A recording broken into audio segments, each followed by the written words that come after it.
Welcome to today's book Saturday Bookstore. Before we start, let us follow our tradition by chanting of Omkar.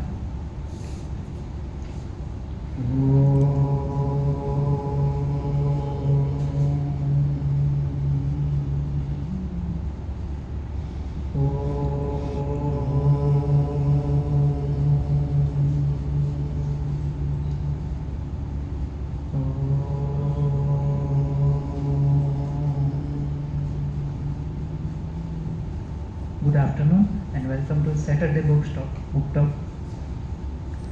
Book Talk is a regular activity of the library to promote the reading towards faculty and students. Today's Book Talk is about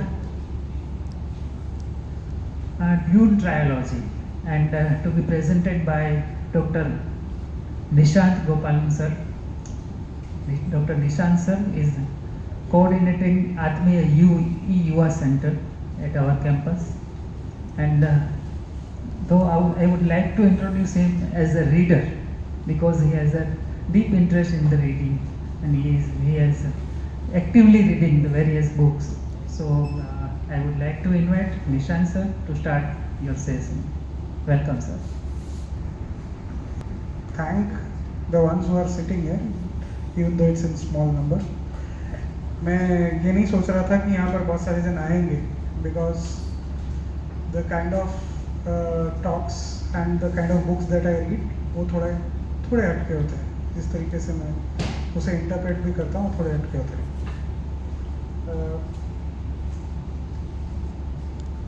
before I start going into the actual details of the book, the story, and how it has changed my perception. Let me lay out थोड़ा सा groundwork हम लोग lay out करते हैं. The groundwork author है, his name is Frank Herbert. Frank Herbert is this brilliant author जो US department of agriculture के साथ भी काम कर चुके हैं और वहाँ से उनको इकोलॉजी की समझ जो होती है वो मिली थी. इकोलॉजी ये है कि एक पर्टिकुलर जियोग्राफी है, उस पर्टिकुलर जियोग्राफीज में कौन से स्पीशीज़ वहाँ पर है और वो स्पीशीज़ कैसे एक दूसरे पर इंटरडिपेंडेंट है. ये इसकी जो स्टडी होती है इसको इकोलॉजी बोलते हैं. So Frank Herbert's contribution or ideology of ecology came from his participation in US Department of Agriculture, जहाँ पर वो ये करने की कोशिश कर रहे थे कि डेजर्ट वाले एरियाज़ में जो है कौन से वेजिटेशन पे काम करें ताकि रोड्स जो है वो ज़्यादा टाइम तक मेंटेन रह पाए. सो ऐसे वाले प्रॉब्लम्स को सॉल्व करते करते उन्होंने जो इकोलॉजी समझा है, टेराफॉर्मिंग के बारे में समझा है. और at the same time he comes from a period in human history जहाँ पर बहुत ही radical ideas spread हुए थे, coming from the early 70s, mid 70s to early 80s. 1975 से लेके 1982-83 तक का जो पीरियड था उस टाइम पे पूरे दुनिया में, इंडिया थोड़ा लेट आया उसमें, मगर पूरे दुनिया में बहुत सारे रैडिकल आइडियाज़ जो है वो स्प्रेड हो रही थी. So it was easy to write about something like this during that time. और इन्होंने ये पूरा दुनिया जो है विद 1000 ईयर 2000 ईयर हिस्ट्री एक फिक्शनल दुनिया बनाई है. मल्टीपल जनरेशन्स से आप एक गोल की तरफ कैसे बढ़ते हो और एक सिस्टम को कैसे तैयार करते हैं. System when you are talking about, so when जब भी मैं सिस्टम बोलता हूँ तो सिस्टम जो है उसको सिस्टम्स थिंकिंग के डेफिनेशन से सोचो. सिस्टम्स थिंकिंग के हिसाब से हम लोग सोचेंगे तो क्या है, it is either a group of people और अ ग्रुप ऑफ मशीन्स और ग्रुप ऑफ इंडिविजुअल यूनिट्स जो साथ में मिलके कम्युनिकेट करते हैं, कम्युनिकेट करके डिसीशंस बनाते हैं और एक्शंस जो है उनका इन्फ्लुएंस होता रहता है. So we as human beings, बहुत कम ह्यूमन बीइंग्स जो होते हैं वो बड़े लार्ज सिस्टम्स के बिहेवियर को कंट्रोल कर पाते हैं, और उसको भी हम पार्शली ही कंट्रोल कर पाएंगे. We will not be able to control everything about the system. So उस हिसाब से ड्यून में फ्रैंक हर्बर्ट ने काफ़ी सारे सिस्टम्स, फिक्शनल सिस्टम्स जो है उन्होंने बना के रखे हुए, और वो फिक्शनल सिस्टम्स का इंटर रिलेशनशिप्स एक ही स्टोरी में इतना ब्यूटिफुली उन्होंने बताया है that I fell in love with this book. Credit where credit is due. I was not going to read such a fat book. इतना मोटा है ड्यून ट्रायोलॉजी. तो मुझे फिजिकल बुक देख के मुझे थोड़ा टेंशन आ जाता था, तो मैंने मेरे किंडल पे डाला. द ड्यून ट्रायोलॉजी का 6 बुक्स है इसमें, ट्रायोलॉजी के बाद और 6 है. ओरिजिनल ट्रायोलॉजी फ्रैंक हर्बर्ट ने लिखा था, उसके बाद उनके बेटे ने भी को राइट करके नेक्स्ट 3 लिखा हुआ है. So it's a very deep and very generations को स्पैन करने वाला वर्क है. So let's start with the world that Dune is, portraying. This is very, very far away into the future. So far away into the future. Remember, this is written in 1970s, okay, mid 70s में लिखा हुआ. So far away into the future कि humanity जो है वो अर्थ में से निकल गए हैं, और बहुत सारे अलग अलग planets पर ह्यूमंस कॉलोनाइज करके बैठे हुए हैं. एंड स्टोरी का स्टार्टिंग होता है ये बोल के कि some 100 years ago there was something called as the Butlerian jihad. जिहाद जिन्होंने सुना है मुस्लिम वर्ल्ड में कि wherein people go to war for religious purposes. So Butlerian jihad in the book talks about humanity's war against thinking machines. This is a theme जो Frank Herbert ने mid 70s में discuss किया था अपने book में.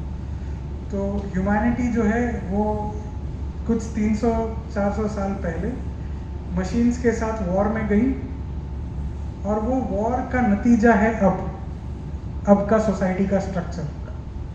Society का structure कैसा है? सोसाइटी का स्ट्रक्चर ऐसा है कि there is something called as melange. एक तरीके का सम केमिकल कंपोनेंट प्रोडक्ट है. वो प्रोडक्ट जब आप कंज्यूम करो तो टेम्परेरीली आपका जो मेंटल एबिलिटीज़ होता है, जो आपके थिंकिंग एबिलिटीज़ होती हैं, वो ऑलमोस्ट सुपर नेचुरल हो जाती हैं, and you are able to do very complex calculations in your head. So there are spaceship navigators who consume this melange and they are able to make interstellar travel possible. ऐसा world है ये. और Interstellar travel के सबसे ज़्यादा important है Interstellar travel क्यों होना चाहिए? क्योंकि ट्रेड होता है. आप एक प्लैनेट में जाते हो, ये प्लैनेट में आपको सबसे ज़्यादा लिथियम मिलेगा, ये प्लैनेट में जाओगे सबसे ज़्यादा आपको कोल मिलेगा, ये प्लैनेट पे जाओगे यहाँ पर सबसे ज़्यादा पानी मिलेगी. तो ऐसे रिसोर्सेज को कैप्चर करने के लिए ट्रांसपोर्टेशन बहुत एसेंशियल है. That is why the author made this spacing guild. Spacing guild is this group of people जो ये सब्सटेंस को खाते हैं, मेलांज को खाते हैं, और उसके थ्रू ट्रांसपोर्ट पॉसिबल करते हैं. Now you have to understand, यहाँ पर कोई कंप्यूटर्स नहीं है. So everything is human powered. All the calculations, every navigation, everything is human powered. और इसमें ये बताया गया है कि so this group of transporters, वो so this material, the melange is also addicting obviously because उसका इफेक्ट चला जाएगा, टेम्पररी होता है, इफेक्ट चला जाएगा तो फिर से आप अपने लोअर लेवल ऑफ इंटेलिजेंस पे आ जाते हो, right. So it is very addictive. तो ये गिल्ड ऑफ ट्रांसपोर्टर्स जो है वो हमेशा ये कोशिश करते रहते हैं कि जो स्पाइस है, ये जो मेलांज है, उसका सप्लाई हमेशा वो कंट्रोल करना है। नोबडी शुड स्टॉप कि उनके पास वो मेलान जाने से रुक जाए। और इसके साथ को कॉन्स्पिरेशन या फिर साथ में ये सिस्टम को चलाने के लिए there is something called as CHOAM। It's a big company जिसके शेयर होल्डर्स ये ट्रांसपोर्टर्स हैं, उसके share holders planets and planet systems के जो लीडर्स है, रूलर्स है, वो है। And then there is a silent partner known as the Bene Gesserit. ये 3 ग्रुप्स है, इनके बारे में मैं थोड़ा सा बात करूंगा और फिर हम लोग आगे जाते हैं। रूलर्स जो होती हैं उनका बहुत सिंपल पर्पस है इसमें। उनका पर्पस है कि ये जो मेलांज है इसका ट्रेड और जो शिपिंग के वजह से जो प्रॉफिट्स होती है वो प्रॉफिट्स के वजह से हम हमारे फैमिलीज़ को और प्रॉस्परस बनाता जाए और रिच बनाते जाए, राइट। और उस चक्कर में वो उनके सब्जेक्ट्स को, उनके जो राज के रहने वाले हैं, उनको भी उसी काम में लगा देते हैं और उसी इकोनॉमी के चक्र जो है वो चलाने के लिए हर एक सिटीजन जो है वो भाग लेता है। बट ये समझना ज़रूरी है कि रूलर जो होते हैं वो ऑप्टिमाइज कर रहे हैं उनके पूरे सिस्टम को फॉर इम्प्रूविंग वेल्थ। अपना खुद का जो वेल्थ होता है उसको ऑप्टिमाइज करने के लिए, उसको मैक्सिमाइज करने के लिए वो सिस्टम को रेगुलेट करते हैं। और जो ट्रांसपोर्टर्स है, गिल्ड ट्रांसपोर्टर्स है, उनको ये भी पता है कि ये पूरा सिस्टम जो है कोलैप्स हो जाएगा अगर जो मेलांज है या स्पाइस है उसका सप्लाई जो है वो ख़त्म हो जाएगा, या फिर उसका सप्लाई अगर उन्होंने कंट्रोल नहीं किया तो वो भी ख़त्म। तो वो ग्रुप जो है वो अपना पूरा सिस्टम ऑप्टिमाइज कर रहे हैं मेलांज के ऊपर कंट्रोल मैक्सिमाइज करने के लिए। अब इसका तीसरा जो शेयर होल्डर है, ये जो CHOAM जो कंपनी है, इसका तीसरा शेयर होल्डर है वो है Bene Gesserit, who are silent shareholders. Bene Gesserit throughout this literary universe, इस बुक के अंदर के जो यूनिवर्स है उस यूनिवर्स में बेने जेसेरिट जो होते हैं वो नन्स, सिस्टर्स या साध्वी जैसे हैं, उनका आउटवर्ड अपीयरेंस ऐसा दिखाया गया है। बट बेने जेसेरिट जो होते हैं वो उनका खुद का एक प्राइवेट एजेंडा होता है, that is according to this book. ये जो साध्वी लोग हैं, ये जो नन्स है, उनका पर्सनल एजेंडा ये होता है कि they are breeding the best kind of ruler, जो सबसे इफेक्टिव हो ऐसा रूलर जो है वो through some 2000 years of selective breeding program they are trying to mix bloodlines in humans and they are वो सबसे बेस्ट रूलर जो है वो बनाने का कोशिश करें। अब सबसे बेस्ट रूलर का इनका एक डेफिनेशन है। इसका definition, the word that they use for this is Kwisatz Haderach, it's a made up word, वो ऑथर ने अपने आप बनाया हुआ है। पर उनके हिसाब से ऐसा है। एक और चीज़ मैं इंट्रोड्यूस करता हूँ। तो बिकॉज बटलेरियन जिहाद के वजह से कोई भी थिंकिंग कंप्यूटर, कोई भी इंटेलिजेंट मशीन जो है वो एग्जिस्ट नहीं करता है, तो जो स्टेट के या फिर कोई प्लैनेट का रूलर है या किंग है या क्वीन है, व्हाटएवर स्टेट्स क्राफ्ट करने वाले जो भी पीपल हैं, उनको डिसीशंस तो लेना होता है। अब डिसीशंस जो होते हैं वो हमेशा डेटा ड्रिवन होती हैं कि कितना टन मेलांज यहाँ से वहाँ गया, कितना टन लिथियम यहाँ से वहाँ गया, कितने तो वहाँ पर करेंसी है सोलारिस, कितने सोलारिस का ट्रेड हुआ यहाँ से वहाँ। तो ये सारी चीज़ों का हिसाब रखना और उसको जब चाहिए वो डेटा वो दे पाए, ऐसे रूलर्स या स्टेट क्राफ्ट के लोगों के पास they used to have another group of people called mentats, mentats, mentats. Mentats are very they are like living computers. तो वो कैलकुलेशंस बार बार करते रहते हैं।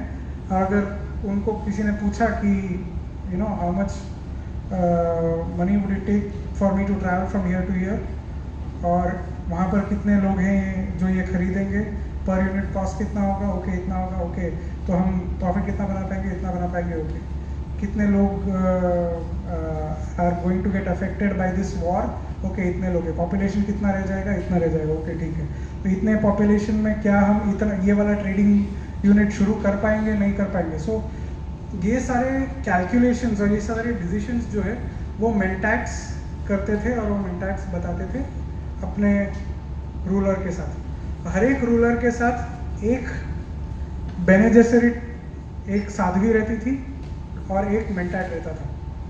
मेंटैट जो है वो उसको डिसीजन लेने में, नंबर्स में, कैलकुलेशंस में हेल्प करते थे, और बेने जेसेरिट जो है उनका एक बहुत ही बढ़िया स्किल था कि उनसे आप झूठ नहीं बोल पाते थे।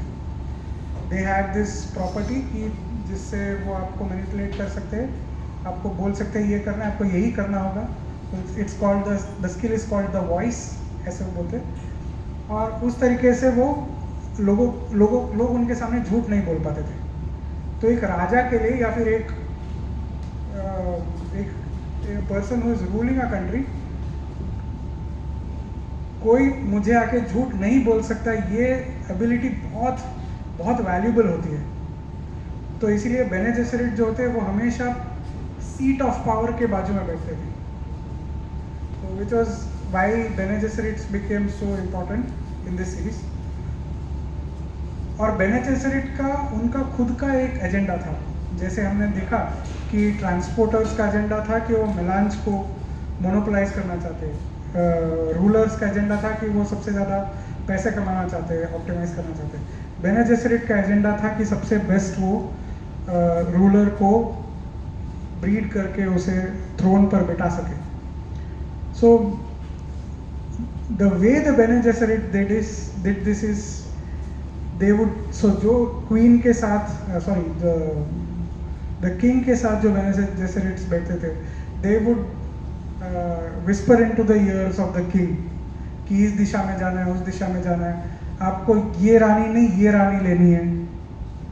तो द क्वीन कौन होंगे, कॉन्क्यूबाइन कौन होगा, ये भी Bene Gesserit would feed into the king's ear. And उस तरीके से वो ब्लड लाइन्स जो हैं वो अक्वायर करती थी, and they used to create this perfect leader. So the perfect leader according to them is a mix of a Bene Gesserit who has this very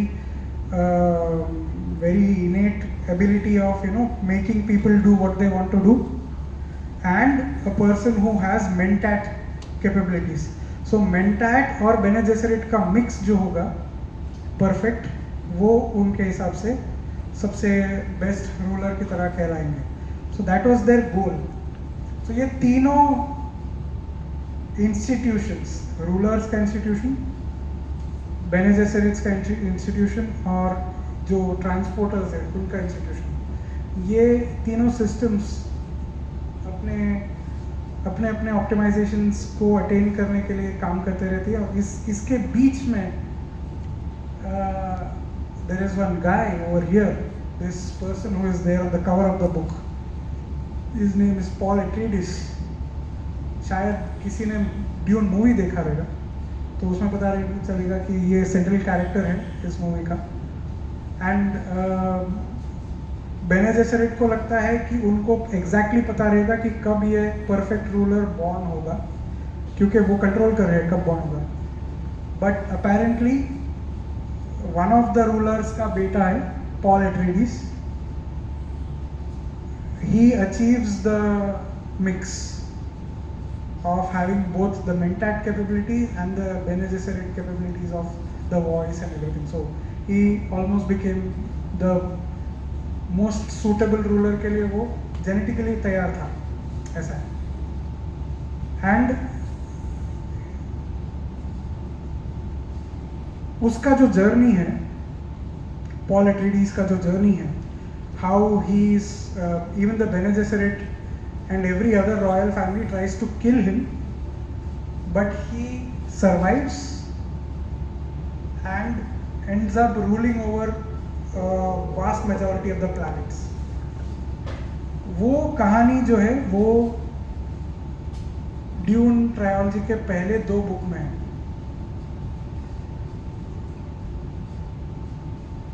इस बीच ये टाइटल मैंने क्यों रखा हुआ है, killing the gods in our heads, वो इसलिए रखा गया है क्योंकि ये फिक्शनल वर्ल्ड है। इस फिक्शनल वर्ल्ड में 2000 साल का जो पीरियड है उसमें रिलीजन को यूज़ करके और पॉलिटिक्स को साथ में यूज़ करके एक कंप्लीट एक मास जो होता है पीपल का, उनको कंप्लीटली सब्जुगेट करके उनको अपने विल की तरफ कैसे बेंड करना है, कैसे बेंड किया गया था उस स्टोरी में, वो ये पर्टिकुलर ऑथर ने लिखा हुआ है। और उसी के साथ ऐसे इंडिविजुअल्स भी बुक में हैं जैसे पॉल एट्रीडीज खुद है, and there is another individual called Liet काइन्स।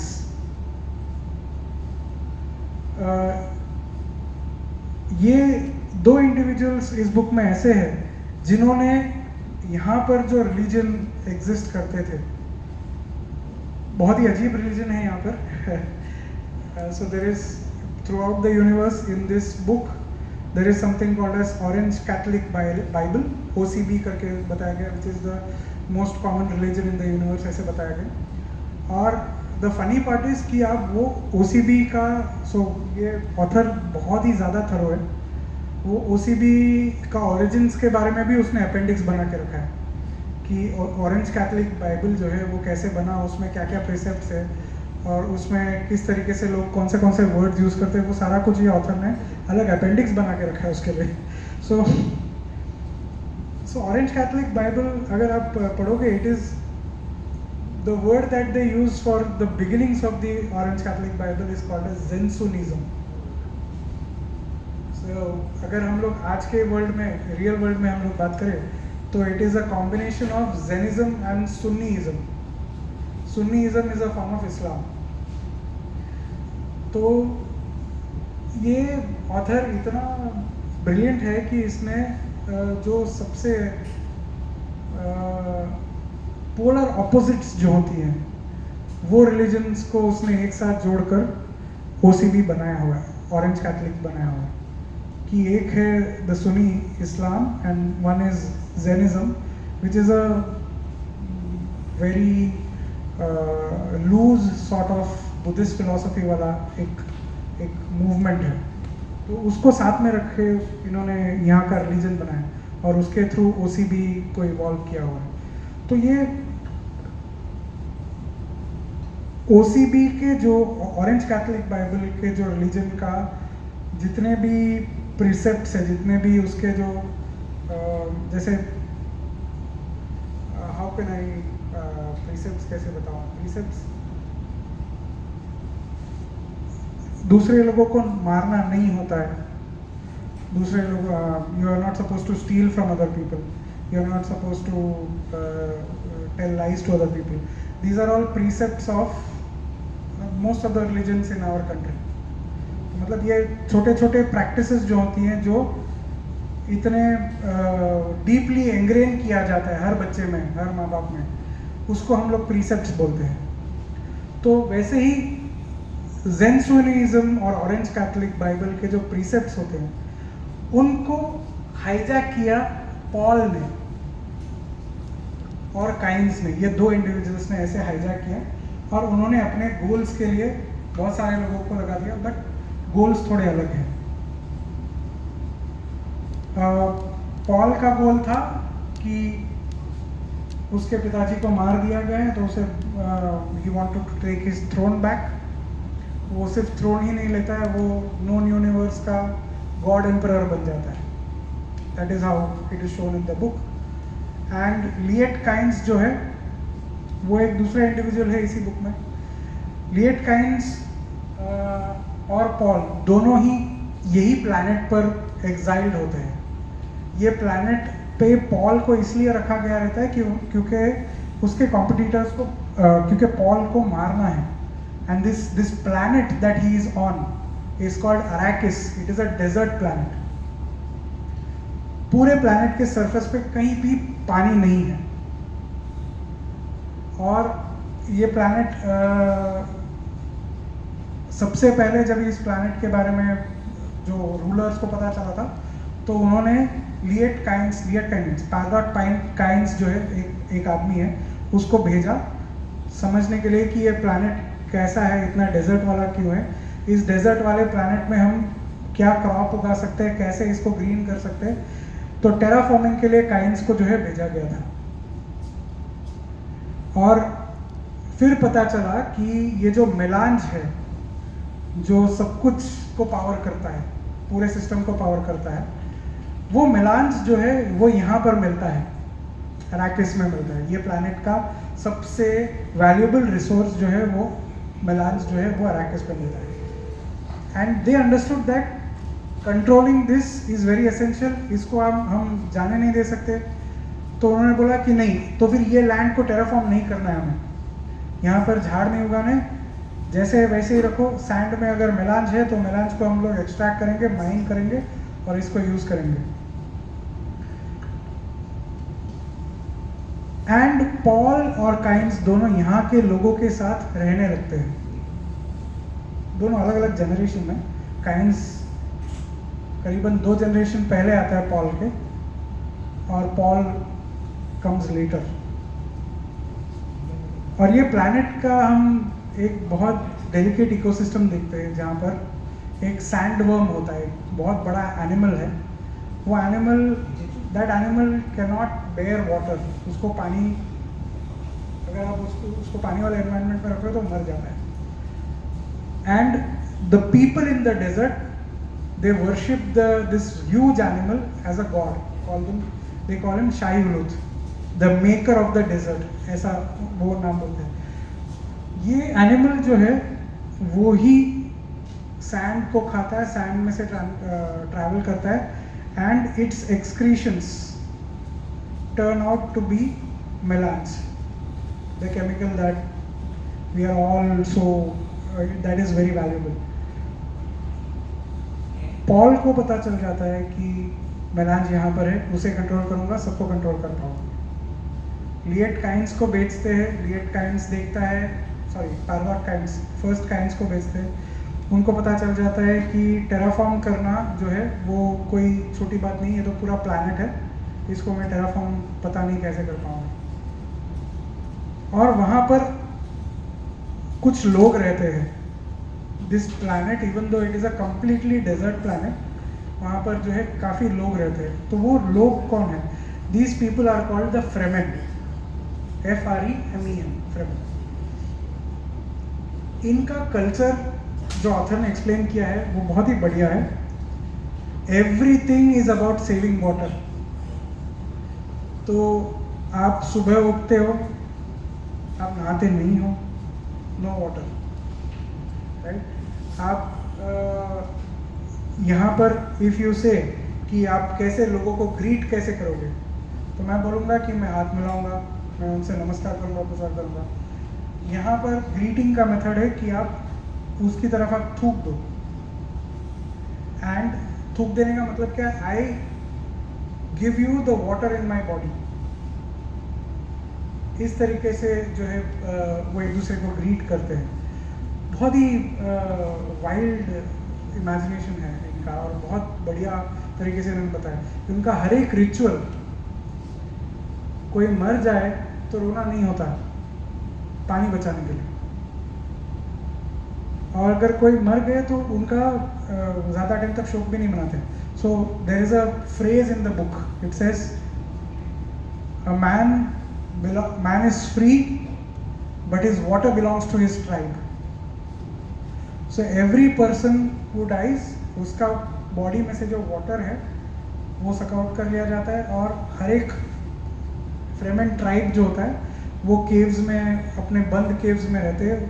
वहाँ पर उनका रिजर्वायर होता है, उस रिजर्वायर में वो कलेक्ट करते जाते हैं जो भी उनके ट्राइब से मर गए उनका। तो इस तरीके से उनका पूरा कल्चर ही जो है वो पानी के बचाने के अराउंड ही बना हुआ है, लाइफ को बचाने के अराउंड बना है।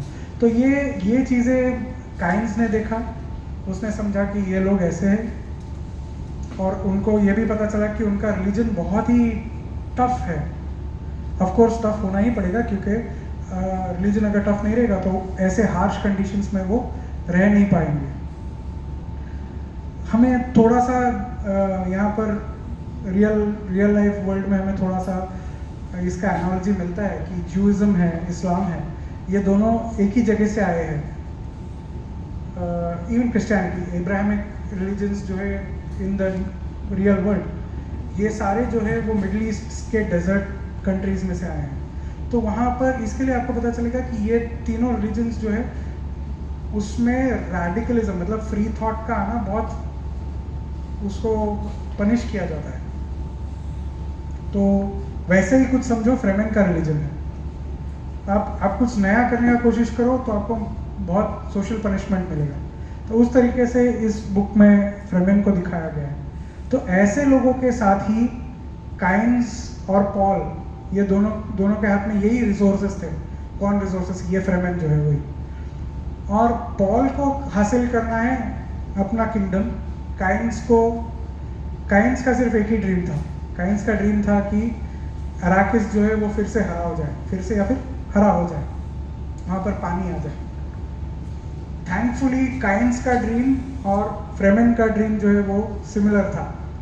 उनके रिलीजन में ऐसा लिखा गया था कि कब कोई दिन ऐसा कुछ आएगा कि आपका दुनिया जो है वो पूरा हरा हो जाएगा। इनफैक्ट बेने जेसरिट जो है, जो साध्वी लोगों का जो इंस्टीट्यूशन है, उन्होंने तो so they are suppose to have they plant superstitions. वो अलग अलग जगह पर जाते और वो ऐसे ऐसे अंधविश्वास फैलाते जिससे उनका बचत हो सके। So nobody can harm them और and their mission gets going ahead. तो बेने जेसरिट ने ऐसे वहाँ पर सुपरस्टिशन फैला के रखा था कि लिसन अल गाइब आएगा, मतलब voice from the outer world will come. That voice from the outer world, there quote unquote the best ruler will come there and he will be born to a Bene Gesserit और उसे आपको harm नहीं करना है। तो ये वाला superstition जो है वो उन्होंने वहाँ पर रखा और उसी Lisan al Gaib the voice from the outer world का ऑल्टरनेट नाम भी रख दिया। जैसे हम लोग यहाँ पर विघ्नेश्वर बोलते हैं, गणेश बोलते हैं, वैसे अलग अलग नाम भगवान को देते हैं। वैसे उन्होंने इसी पर्सनालिटी का दूसरा नाम दिया महादीप और the person who brings water, ऐसे नाम दे दिया उन्होंने। तो 200 साल पहले ही अराकिस में काम शुरू हो गया था कि ऐसा कोई अगर आएगा तो बेने जेसरिट के कोई लोगों को वो मारे ना, इसके लिए इन्होंने सुपरस्टिशन डाल दिया था। पॉल और उसकी माँ जब भी अराकिस में उतरे तो उन्होंने देखा ये तो पहले से ही तैयार है, इनको मैनिपुलेट करना कंपैरेटिवली इजी है। So same way, so what Paul did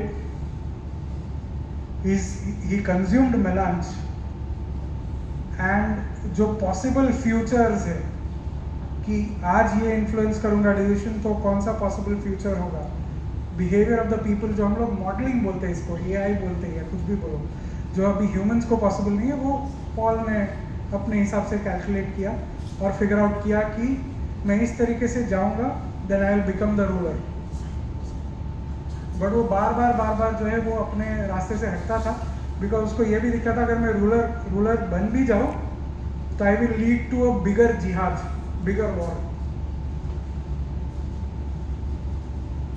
ऐसे बहुत सारे फ्रेमेन के जो मिथ्स और जो सुपरस्टिशंस जो बेने जेसरिट ने वहाँ पर प्लांट किए थे, वो बहुत सारे मिथ्स को उसने यूज़ किया। तो हम स्टोरी में जैसे जैसे आगे बढ़ते जाते दिखाई देता है कि पॉल बोल रहा है कि देखो मैंने तुम्हारे सारे कस्टम्स जो है उसको अपना मान लिया है। फिर सामने से कोई बोलता है हाँ ऐसे ही लिखा गया था हमारे स्क्रिप्चर्स में। फिर पॉल बोलता है कि ही शेड्स टीयर्स फॉर समबडी, तो वो भी ऐसे किसी ने बताया था कि हाँ लिसन अल गाइब आएगा, वो ही will shed tears and stuff like that. तो वो उसके मॉम को और उसे वो पता ही था पहले कि ये सारी चीज़ें इनके रिलीजन में प्लांट किया गया है। उसको यूज़ करके वो सारे फ्रेमेन्स को रूल करने लगता है। And Fremen because they live in such harsh conditions, वो एक ह्यूमन इक्विवेलेंट हो जाता है कॉकरोच का, आप उसे मार ही नहीं पाते हो। तो जिस तरीके से they are very fierce fighters, बहुत बहुत कोई उन्हें रोक ही नहीं पाएगा, वैसे वाले फाइटर्स हैं। इसका रियल वर्ल्ड एग्जांपल्स हम देख सकते हो तो 1970s में अफगानिस्तान और रशिया के बीच में वॉर हुआ था। Nobody expected that Afghanistan would win, but tribal leaders from Afghanistan were winning over a developed country like Russia. तो वैसा ही कुछ समझ लो फ्रेमेन थे। तो फ्रेमेन का जो आर्मी है उसमें भी पॉल ने एक नया यूनिट खोल दिया, फिदायकीन बोल के, जो अपने रूलर के कॉज के लिए जान भी दे दे वैसे लोग। तो फिदायकीन को यूज़ करके उसने बहुत सारे एम्परर्स को मार दिया, आगे बढ़े, कॉन्कर किया, एंड ही बिकेम लीडर। तो उस तरीके से उसने अपने रिलीजन को हाईजैक किया है और वो आगे बढ़े। लिएट काइंस कुछ और करते थे। लिएट काइंस हैं the first coins, father coins. उन्होंने ये देखा कि यहाँ के लोगों को पानी, अपने रिलीजन में बहुत ही स्ट्रांगली सजेस्ट किया कि पानी आपको सेव करना है, आपको पानी आपका पैराडाइज होगा। तो काइंस ने उनके ही रिलीजन में कुछ और चीज़ें ऐड कर दी। उन्होंने बोला कि आप ये स्टिल सूट जो है वो पहनिए ताकि आप डेजर्ट में ट्रैवल कर सके। एक still suit is a technology, एक सूट उन्होंने बना के दिया जो आपके पानी, आपका बॉडी में से पानी का खर्चा जो है उसको सबसे कम करेगा वैसा। सो इट हैज़, आपके बॉडी को कूल करने के लिए देयर इज़ हीट एक्सचेंजर्स है, देयर आर नेजल फिल्टर्स जो पानी आपके जो ब्रेथ में से ले जाता है उसको कंजर्व करके वापस आपको मुंह में देता है, and so on and so fourth. उसका इसमें बहुत सारे ऐसे टेक्नोलॉजीज है। स्टिल नेट्स होती हैं जो रात के डेजर्ट में रात को जो ड्यू होता है वो कलेक्ट करके आपको पानी देगा, वैसा वाला। तो काइंस ने ऐसे सारे चीज़ें उनके लिए डिज़ाइन करके दी, उनको सिखाया कैसे बनाना है, और उनको ये भी बताया कि अराकिस जो है वो ग्रीन होगा, मगर आपको कैसे, आपको उसमें you can not do anything to waste water. तो हर एक सीच बोलते हैं, सीच मतलब एक कैवर्न सिस्टम जो होता है जहाँ पर ये फ्रेमेन ट्राइब रहते हैं, हर एक सीच में जो भी मर गए उनका जो पानी है वो डाला जाएगा। तो पूरे प्लैनेट में ऐसे जितने भी सीचेस हैं वहाँ पर बड़ा बड़ा अंडरग्राउंड रिजर्वायर जैसे पानी का होगा, बनाओगे आप, और वही हम लोग यूज़ करके बाद में प्लैनेट को ग्रीन करेंगे। आपको रिलीजियसली आपको अपने कैवन के बाहर पुअर पीपल्स ग्रास करके एक ग्रास है उसको उगाना पड़ेगा, ये ताकि वो सॉइल जो है उसको पकड़ना शुरू करे और रॉक्स जो है उसको क्रम्बल करना शुरू करे, ताकि आपको फर्टाइल सॉइल मिलना शुरू हो जाए। तो वो फर्टाइल सॉइल मिलना शुरू हो जाए वो सब नहीं बोलते, ये सब उसने बोल दिया कि ये रिलीजन का भाग है। क्यों रिलीजन का भाग है ये भी वो बताता है, ये बताता है। सो काइंस बोलता है कि आपके रिलीजन ने आपको सपना दिया है ना कि एक पैराडाइज होगा आपका प्लैनेट, उसको अगर आपको अटेन करना है तो आपको आज मेहनत करनी पड़ेगी। आपको नहीं दिखाई देगा पैराडाइज, मगर आपके ग्रैंडसन, आपके great grandson, great grand daughter को दिखाई देगा। तो उसके लिए आपको मेहनत करना है, तो इसको रिलीजन की तरह ही पालना होगा। तो ऐसे बहुत सारे सेइंग्स उन्होंने बनाए जिसके वजह से वो रिलीजन का भाग बन गया। किस तरीके से पानी बचाना है, किस तरीके से आपको हर एक बंदे का पानी जो है वो सिस्टम में डालना है, किस तरीके से ग्रास उगाना है बाहर, किस तरीके से जो उसमें ऐसा दिखाया गया है कि वो कल्चर जो है वो वहाँ पर एक डेजर्ट माउस होता है। So desert mouse is actually native of Earth, and these desert rats they have a very large ear. तो वो ईयर से वो हीट एक्सचेंज करते एंड बिना पानी छोड़े। और इसमें तो फिक्शन है, इसमें फिक्शन में तो ये भी दिखाया गया है कि वो रात को अपने ईयर में से ड्यू जो है वो कलेक्ट करके खुद पी भी जाता है।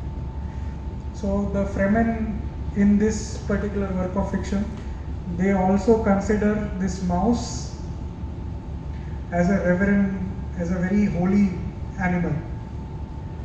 तो अपेरेंटली पॉल जो है, पॉल वो अपना नाम लेता है मुअद्दिब.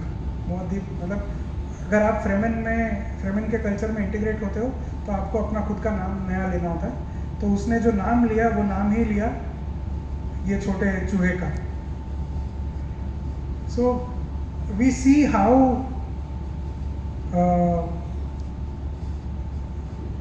extremely intelligent people who do statescraft. statescraft में बोलूँ तो बहुत बड़े लोगों के systems जो होती हैं, एक स्टेट है दूसरा स्टेट है, एक डिस्ट्रिक्ट है दूसरा डिस्ट्रिक्ट है, ऐसे डिस्ट्रिक्ट्स के कॉम्बिनेशंस को वो रेगुलेट करते हैं, एडमिनिस्टर करते हैं, वहाँ पर से रिसोर्सेस लेते हैं, दे get money, they trade in money. These kind of people, these are people who have the ability to carry out statescraft. So we understand that Paul Atreides जैसे भी लोग हैं जो statescraft में religion को hijack करते हैं and they use the masses for their own purposes, right? And दूसरा टाइप जो है काइंस जैसे भी लोग होते हैं जो religion को hijack करते हैं, but their purpose is different. Their purpose is to bring about, say, in over here it is to bring about the terraforming of the planet. So I am saying the title of this particular book talk is Killing the Gods in Our Heads. अगर आपको नहीं समझ आ रहा है कि religion किस लिए manipulate किया जा रहा है आज इन रियल वर्ल्ड,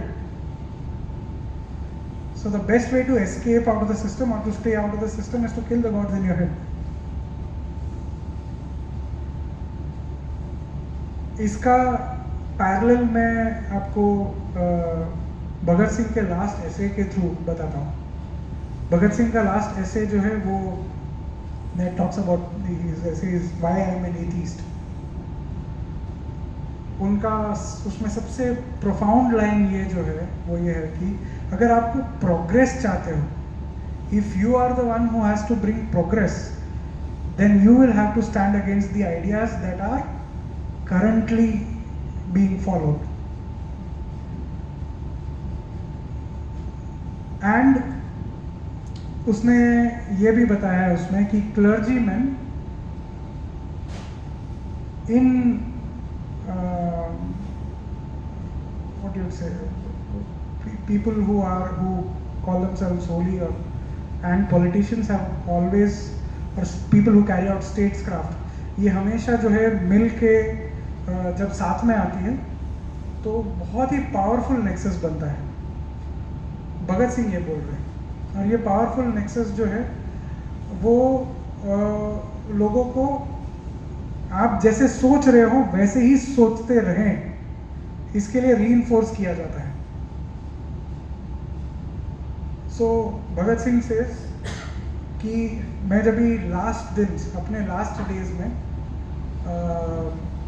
जब जेल में सो रहा था तो मेरे बाजू के सेलमेट्स, मेरे दोस्त और जो गार्ड्स जो थे वो मुझे बोलते हैं कि यार तुम्हारा आखिरी दिन बचे हैं, अब तो भगवान का प्रेयर कर लो, अब तो भगवान को बुला लो, ये तुम्हें करना बहुत ज़रूरी है, तुम्हें नहीं लगता ये करना ज़रूरी है. तो Bhagat Singh talks about this in his last essay. He says that if my entire life I have stood against this, and because of this small fear, if I start going back to that idea, then my entire life will be wasted. So at a very young age of his early 20s, जो Frank Herbert ने हमें 3 books के through समझाया, वो भगत सिंह बहुत ही पहले independently समझ गया था कि there are going to be a lot of intelligent people, there are going to be systems of intelligent people who will easily take hijack religion and make us do things that we probably would have never done. So to keep yourself free from that and to keep yourself free from oppression, that is why I have been an atheist, and Bhagat Singh said, that is why I have been an atheist and that is why I continue to be till I am hanged. तो इसको यहाँ पर मुझे छोड़ देना बहुत ही बड़ा कायरता होगा, ये बोल के उसने जो है वो ऐसे लिखा था. So this is how I read Dune, interpreted Dune, and also it has shaped what and how I carry out my duties and how my idea of leadership itself is, you know, very fluid now. It is very dynamic. मुझे ये समझ आता है अभी कि leaders जो है, जो रूल्स अपने नीचे जिनको आप डालते हो उनके ऊपर अप्लाई करते हैं, वो रूल्स वो खुद फॉलो करे या ना करे, वो it is not something that we, वो होगा नहीं होगा उसका कोई गारंटी नहीं है, because the leader serves another purpose and the masses serve another purpose. मतलब लीडर अपना सिस्टम बनाता है अपने, in case of say human politics, to suppose say increase his own power और increase his own influence for some reason, और leader अपना role देखता है इसका, to increase my power and to increase my influence, और वो role देखता है लोगों का टू कंप्लाई. आपको आपका रोल क्या है, मैं जो बोलूँ वो सुनना है. तो अगर उस तरीके से देखेंगे तो they are completely two different systems, so they follow different rules. हमें ऐसे बहुत सारा टाइम लगता है कि इन्होंने ऐसे हमें करने के लिए बोला मगर ये तो खुद नहीं कर रहे ऐसे बहुत सारे लीडर्स हमें दिखते हैं. तो ये आप समझिए कि this is how leaders think. They are managing systems and they want their systems to provide a certain output in a certain way. मैं इसको जितना न्यूट्रली हो सकूँ उतना न्यूट्रली बोलता हूँ. ये जो आउटकम है ये अच्छा है कि बुरा है कि is it something else, that is upon your interpretation. I am not going to, वो तो विवेक बुद्धि सबके पास है, right. So what I am just trying to say is, don't let people hijack your minds, your habits, your religion. And one of the best ways to do that is to understand that gods that are there around you, this is one of the things that you can do to free your mind. You have other things also, but this is a very powerful philosophy that I have used, at least it has freed me from a lot of things. Gods, हमारे constitution में it is called, we have to power humanism over religion, right? तो उसमें ये तो what I did was I now look at gods as ideas, जिसके पास आधार card नहीं है, pan card नहीं है, जिसके पास और बहुत सारी चीज़ें जो लाइफ का प्रमाण है वो नहीं है. तो मेरे दिमाग में से जो अलग अलग टाइप के गॉड्स है वो सब सेम हो गए, सब एक ही हो गए. And it has freed my mind to an extent that I cannot understand, I cannot state here right now. And with, okay, thanks a lot.